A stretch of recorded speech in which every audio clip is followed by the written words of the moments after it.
ایک اور صحابی تھے عبداللہ ذوالبجدین رضی اللہ تعالیٰ عنہ. نام عبداللہ تھا، مگر مدینہ طیبہ سے تھوڑے سے فاصلے پر ایک بستی میں رہتے تھے. والد فوت ہو گئے تھے تو چچا ان کی کفالت کرتے تھے، اور چچا نے ان کو بڑے محبت سے رکھا تھا. کھانا بھی اچھا دیتا تھا اور بہترین لباس دیتا.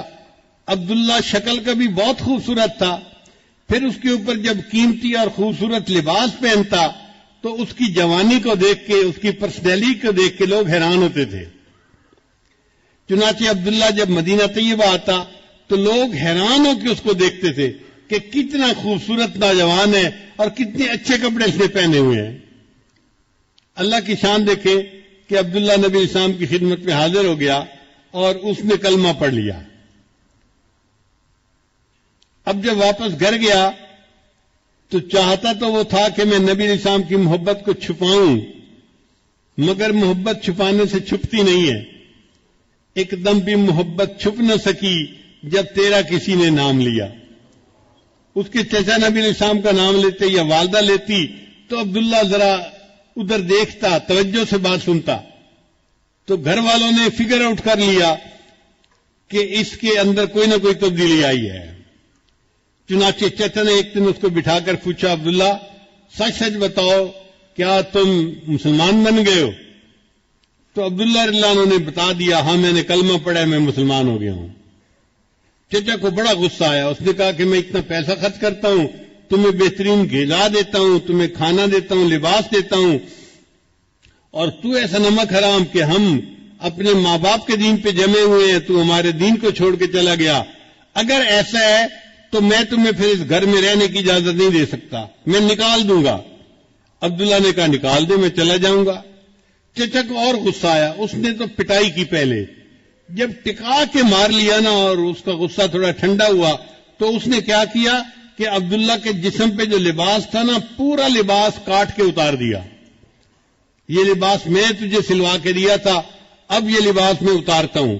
چنانچہ بالکل جیسے چھوٹا بچہ بالکل برہنہ ہوتا ہے، عبداللہ کو اس طرح برہنہ حالت میں اس نے اپنے گھر سے دھکا دے دیا. اب جوان عمر بیٹا جب اس طرح برہنگی کی حالت میں گھر سے باہر نکلا تو ماں کچھ کر تو سکتی نہیں تھی. اس نے کیا کیا کہ ایک چادر تھی جو اپنے سر پہ عورتیں بڑی چادر لیتی ہیں، اس نے وہ چادر گلی میں ڈال دی کہ میرا بیٹا کم از کم میری چادر سے اپنے سطر کو تو چھپا لے گا. عبداللہ رضی اللہ عنہ نے اس چادر کے 2 ٹکڑے کر دیے. ایک ٹکڑا تہبند کی طرح باندھ لیا اور دوسرا ٹکڑا جیسے سردیوں میں گرم چادر لپیٹتے ہیں اپنے اوپر لپیٹ لیا. پھر عبداللہ سوچنے لگا میں کہاں جاؤں؟ تو دل نے کہا کہ جن کی خاطر یہ سب کچھ میرے ساتھ پیش آیا ہے اب مجھے انہی کے پاس جانا ہے. چنانچہ عبداللہ رضی اللہ تعالیٰ عنہ مدینہ طیبہ آئے. فجر کے بعد کا وقت ہے. نبی علیہ السلام مسجد میں تشریف فرمائے ہیں اور صحابہ سے گفتگو فرما رہے ہیں. اللہ کے حبیب صلی اللہ علیہ وسلم نے دور سے عبداللہ کو آتے ہوئے دیکھا تو محبوب صلی اللہ علیہ وسلم نے پہچان لیا یہ وہی نوجوان تھا جو اتنے خوبصورت لباس پہنتا تھا، لوگ اس کی طرف آنکھ اٹھا کے دیکھتے تھے. آج 2 چادروں میں لپٹا ہوا آ رہا ہے، دونوں جہاں کسی کی محبت میں ہار کے وہ آ رہا ہے کوئی شب غم گزار کے.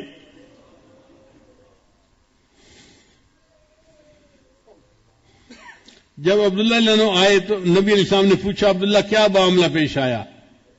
انہوں نے بتایا کہ مجھے اتنی پٹائی ہوئی، اپنے زخم کو نشان دکھائے اور میرے تو کپڑے بھی اتار لیے گئے، اور یہ والدہ کی چادر ہے جس میں کہ میں اپنے جسم لپیٹ کے آپ کے پاس حاضر ہو گیا ہوں. تو نبی علیہ السلام نے فرمایا اچھا عبداللہ، یہ جو اصحاب صفہ ہیں نا مسجد میں جو مہاجرین ہیں، جو دین سیکھنے والے ہیں، تم بھی ان کے ساتھ وقت گزارو. چنانچہ عبداللہ رضی اللہ عنہ نے اصحاب صفہ کے ساتھ بیٹھنا اٹھنا شروع کر دیا. اب چونکہ بڑی قربانی دے کے آئے تھے نا تو ان کے اندر اللہ کی محبت کا جذبہ تھا. حدیث میں آتا ہے یہ کبھی کبھی مسجد نبی کے گیٹ پہ نا زور سے اللہ اللہ اللہ یہ الفاظ کہتے تھے. حضرت عمر اللہ عنہ کی طبیعت میں نظم و نسق بہت زیادہ تھا. ایک دفعہ انہوں نے ایسا کرتے ہوئے دیکھا تو انہوں نے ڈانٹ پھرائی، عبداللہ تمیز سے کام لو، کیا ایسی باتیں کر رہے ہو، چلاؤ مت. آواز نیچی رکھو. نبی علیہ السلام کو پتہ چلا تو نبی علیہ السلام نے حضرت عمر عنہ کو بلایا, فرمایا عمر عبداللہ کو کچھ نہ کہنا, یہ جو کرتے ہیں اللہ کی محبت میں ڈوب کے کرتا ہے. تھوڑے عرصے کے بعد نبی علیہ الصلوۃ والسلام کو ایک غزوہ کے لیے نکلنے کی ضرورت پیش آئی, تو حضرت عبداللہ ذوالوجہین اللہ عنہ بھی ساتھ تھے. کچھ سفر طے ہو گیا, ایک جگہ پر قیام ہوا. وہ جگہ بڑی سرسبز تھی اور موسم میں ذرا خنکی تھی, ٹھنڈ تھی. حضرت عبداللہ عنہ کو بخار ہو گیا. اللہ کے حبیب صلی اللہ علیہ وسلم کو جب پتہ چلا کہ عبداللہ عنہ کو بخار ہو گیا ہے تو نبی علیہ السلام نے ارادہ کیا کہ میں ان کی تباہ فرسی کے لیے جاتا ہوں. چنانچہ ابو بکر, عمر, عثمان یہ سب ساتھ ہیں اور نبی علیہ السلام عبداللہ عنہ کی تیمارداری کے لیے آئے. اچھا, بخار تیز تھا اور عبداللہ رضی اللہ عنہ بس لیٹے ہوئے تھے آنکھیں بند کر کے. نبی علیہ السلام نے جب انہیں دیکھا تو میرے آقا کو یاد آ گیا, یہ نوجوان کتنی نعمتوں کی زندگی گزار رہا تھا, اس نے اللہ کی خاطر اس جو ہے وہ تکلیف کو برداشت کیا. تو محبوب صلی اللہ علیہ وسلم اس کے قریب آ کر بیٹھے اور اس کے سر کے نیچے سے سرہانے کو ہٹا دیا اور اس کا سر اپنی گود مبارک میں رکھ لیا. یہ عبداللہ عنہ وہ صحابی ہے جن کو اس حال میں موت آئی کہ ان کی نگاہیں نبی علیہ السلام کے چہرے انور پر جمی ہوئی تھیں اور ان کا سر نبی علیہ السلام کی گود مبارک میں تھا. انہوں نے آخری سانس لیا اور ان کی پرواز کر گئی. آقا تیری معراج کہ تو لوح و قلم تک پہنچا, تیری معراج کہ تو لوح و قلم تک پہنچا اور میری معراج کہ میں تیرے قدم تک پہنچا. یہ عبداللہ عنہ وہ صحابی تھے کہ جن کو نبی علیہ السلام کی مبارک گود کے اندر موت آئی. نبی علیہ السلام نے فرمایا کہ عبداللہ کو نہلا دو اور تیار کر دو. پھر نبی علیہ السلام کی جو اپنی چادر مبارک تھی نا, نبی علیہ السلام نے وہ چادر دی اور صحابی سے فرمایا کہ عبداللہ کو کسی اور کپڑے میں کفن نہیں دینا, میری چادر کا کفن دینا ہے. اللہ کی قدردانی دیکھیے, جس جسم کو اللہ کے لیے ننگا کیا گیا آج اللہ اس بدن کو محبوب کی چادر سے ڈھانپ رہے ہیں. ان کو محبوب صلی اللہ علیہ وسلم کی چادر کا کفن مل رہا ہے. نبی علیہ السلام نے نماز جنازہ پڑھائی, پھر عبداللہ عنہ کو لے کر گئے قبرستان میں دفن کرنے کے لیے. شریعت کا حکم ہے کہ میت کا جو سب سے قریبی بندہ ہونا وہ قبر میں اترے میت کو زمین پہ رکھنے کے لیے. اب عبداللہ کا تو کوئی رشتہ دار تھا ہی نہیں وہاں, تو نبی علیہ السلام نے فرمایا کہ عبداللہ کو قبر میں اتاروں گا.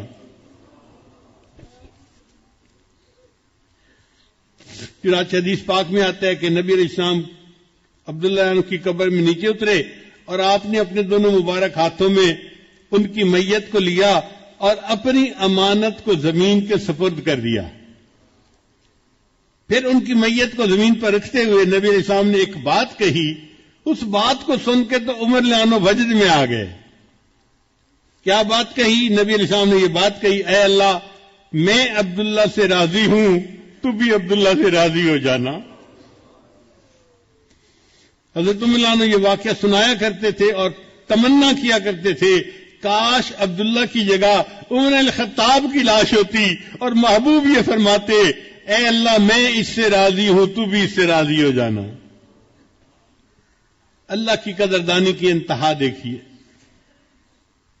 اللہ کرے کہ ہمیں اللہ تعالی اپنی ایسی محبت عطا فرمائے کہ ہمارا دل اللہ کی محبت سے بھر جائے, ہمارا اٹھنا بیٹھنا چلنا پھرنا کھانا پینا سب کچھ اللہ کے لیے ہو جائے.